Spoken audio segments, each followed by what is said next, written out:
Greetings, gamers. Welcome to another post-run commentary.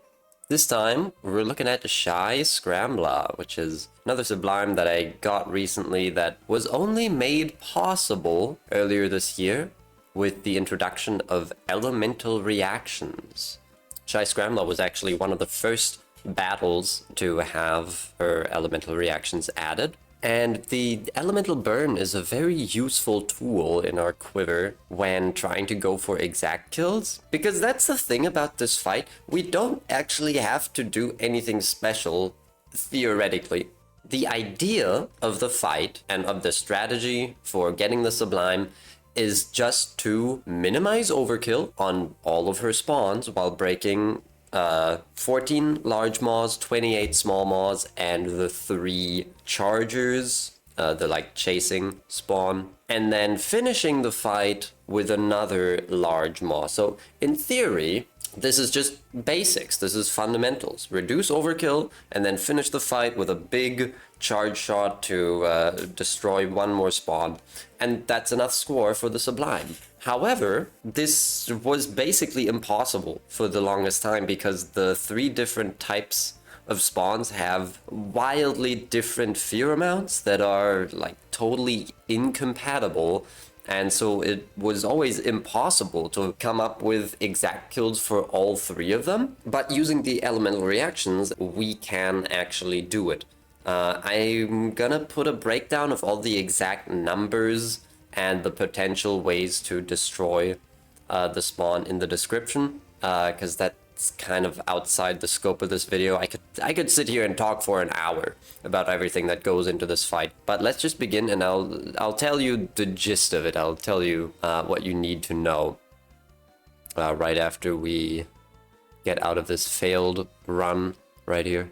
So the idea is that a small Maw gets one shot by the first part of a charge, as you can see, and a large Maw can take either a full charge or a half charge. If you can see, the first volley of 3 hits the small Maw, and then the second and third volley hit the large Maw, which is enough to set it on fire, and then the burning health destroys it. And then for a charger, we need to fire a charge shot and 2 volleys of regular bullets. And that creates a big problem, because if you'll notice, I'm constantly charge swapping. The reason for that is that it is the only way to avoid firing regular shots. So, you know, I'm trying to shoot a charge shot at this Maw, but I don't want to fire any regular shots. And the way to do this is to hold down charge and then swap between charge modes A and B. So you'll see up here, the letter B flashed there quickly. That's me swapping modes,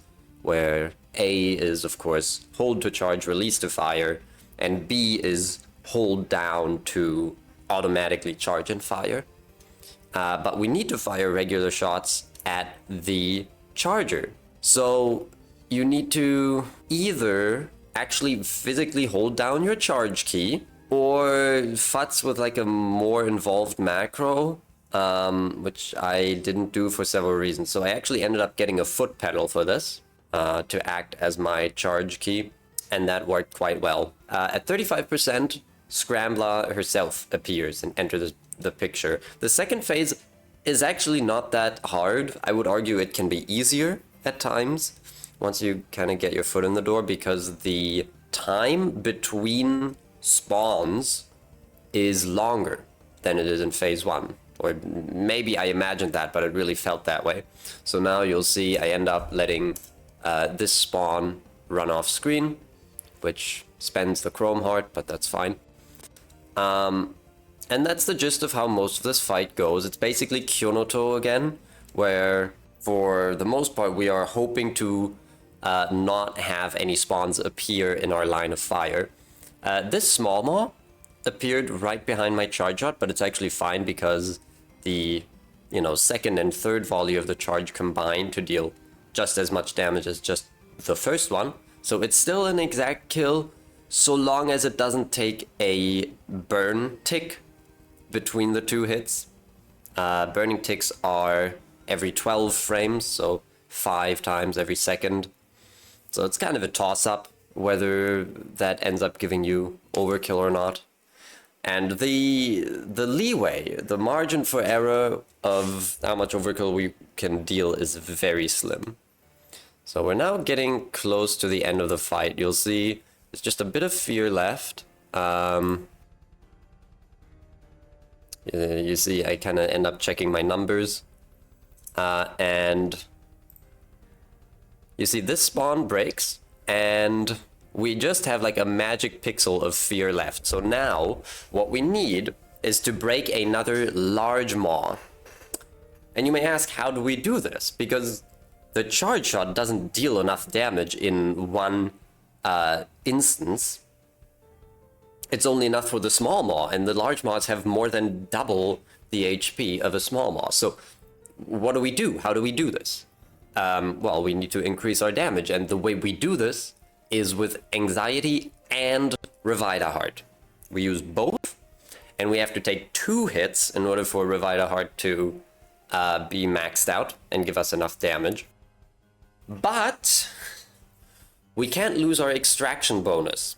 So in case you don't know, while you haven't gotten hit during a fight, there's a 25% score bonus on, well, basically any score you get, which includes score from parts.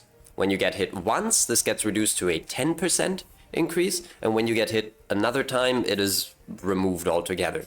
But we need to get hit twice, and we have the regenerating chrome, so I was working under the assumption when I was doing this that I would need to wait for the chrome to regen, get hit, wait 40 seconds for another chrome to regen, and get hit again. However, that actually won't be necessary, as we can see in just a moment. So since I can't shoot anything until I buff my anxiety and my Revita Heart, I end up, or I have to let the maw run out. So we lose combo, and then right after we lost combo, the chrome heart regened. But you will see, I just took damage. I just ran into this eyeball and took damage, and we still have the chrome. The reason for this is that if you don't have a combo, but you have a chrome heart, and then you get hit, the chrome heart isn't spent. This happens most commonly at the start of a fight. If you start a fight with a chrome heart and you get hit, you keep the chrome heart, and you also keep the extraction bonus. So you keep the 25% increase. So in practice, I could just immediately get hit again to max out anxiety and shoot this very eyeball in order to get enough score. But I don't realize that. I can't really look down at the chrome heart. So I'm working under the assumption that I have to live for 40 seconds here. And it takes me a while to notice. Of course, in order to be able to get hit twice, we have body glyph.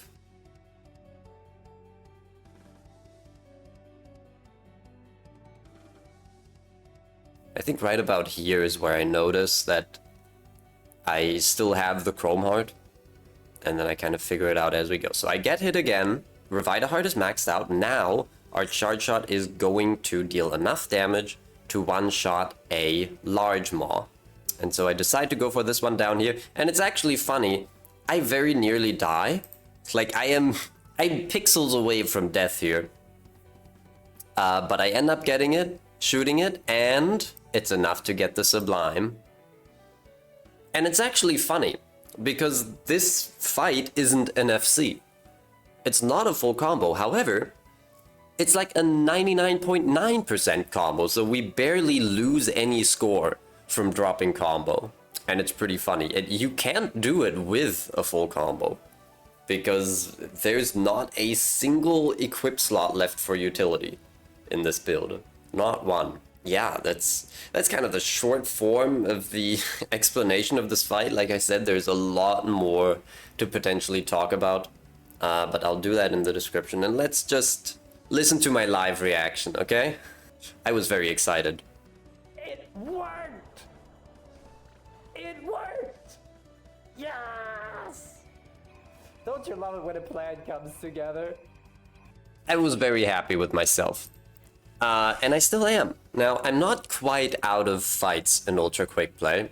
There's still Shy Momo if I want to attempt that again. And in fact, I've been keeping an eye on Guardian Soul. So look forward to seeing that in the near future. That's about everything that I wanted to say about this. Okay, bye.